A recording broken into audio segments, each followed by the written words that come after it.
Sympathy, defined as the pity or sorrow towards someone else's misfortune. Now, this can be seen as something good, wanting to help someone out who's going through some problems. However, you can never really know a person's true intentions. Feeling sympathy towards someone can lead you into a sticky situation. However, a person feeling sympathy for you can be for their own evil or selfish intentions. In The Crucible, a play by Arthur Miller, Abigail Williams is a character that is sympathized with due to her involvement in the witch trials.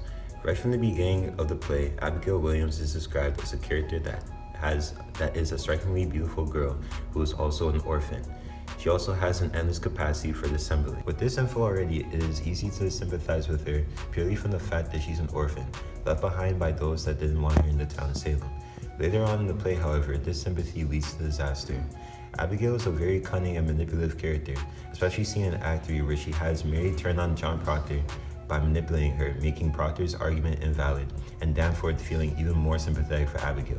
This leads to disaster because Proctor is wrongfully put in jail and eventually hanged. King Lear starts off the play in the highest possible position as a king. He has whatever he wants, whenever he wants. This causes him to be completely oblivious to the struggles that other characters may face. For example, he banishes Cordelia and Kent with having no regard or any sympathy for the problems that they may face in the future.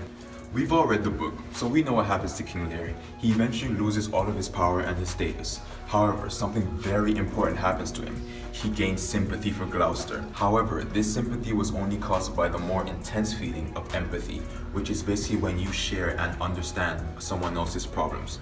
This is when King Lear realizes that he cannot complain about any problems that he's going through, because Gloucester is going through the exact same thing and much more. However, having these similar issues of their children turning on each other, Lear was able to gain a mental connection with Gloucester. He was finally able to understand him and ultimately start to understand other people after so many years of being oblivious to other people's feelings. Now, speaking on other people's feelings, did you know that Puma is the superior sports brand in the whole entire world? I thought that hurt your feelings. Now, talking about sympathy and towards other people, this year in the Rio Olympics, American swimmer Ryan Lochte and 3 other swimmers were robbed at gunpoint, allegedly by Brazilians in Rio.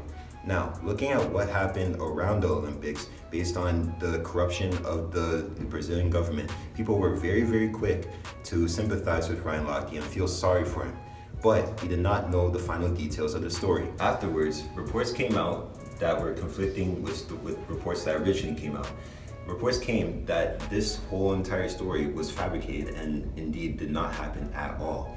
See, Ryan Lochte and all those other swimmers that were with him at the time vandalized a bathroom in the gas station in Brazil and never were robbed at gunpoint.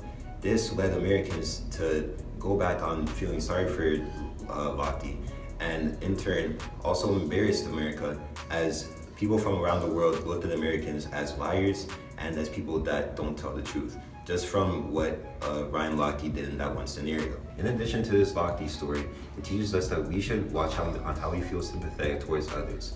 If we don't know what the real story behind things are, it makes us feel dumb, because we should really be watching on if the truth is being told to us or if people are just telling what is fake news, just like this whole Lochte scenario. Speaking of the Lochte scenario, 2 times 2 equals 4. Complicated, right? Well, so are relationships. The level of connection we have with someone affects the amount of sympathy we show towards them. The closer you are with them, the more you understand their pain and their struggles. However, there are some circumstances where you can feel complete, immense sympathy for someone without having any idea who they are. An example of this is the story of the Good Samaritan. In this situation, this act of kindness had no consequences. However, in some cases, the very people that you show sympathy towards could end up stabbing you in the back. Stabbed in the back?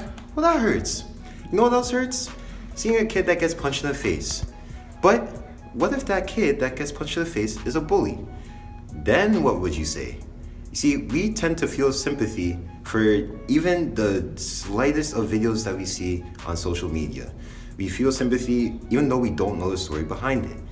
You see, people that bully other people should not get sympathy from other people that watch a person that's getting bullied. Now, if in this video you saw a kid that is being bullied, that is getting punched at, you would automatically feel sympathy for that person. But if you don't know the story behind it, you wouldn't know that that person is actually the bully. Therefore, by not knowing the real story behind what's going on, we tend to feel sympathy for those that we shouldn't be feeling sympathy towards. So overall, I think Bro, that... what are you doing? You're taking all the airtime. You're so selfish. Speaking of selfishness versus selflessness. Sympathy can be an instant reaction, or it could be a feeling over a period of thought. There are many factors that come into play with this. Did you know that if you're in a dangerous situation, such as, let's say, getting robbed, you have a higher chance of someone saving you if you yell the words fire than if you yell the word help? Why is this? Yo, help me, please.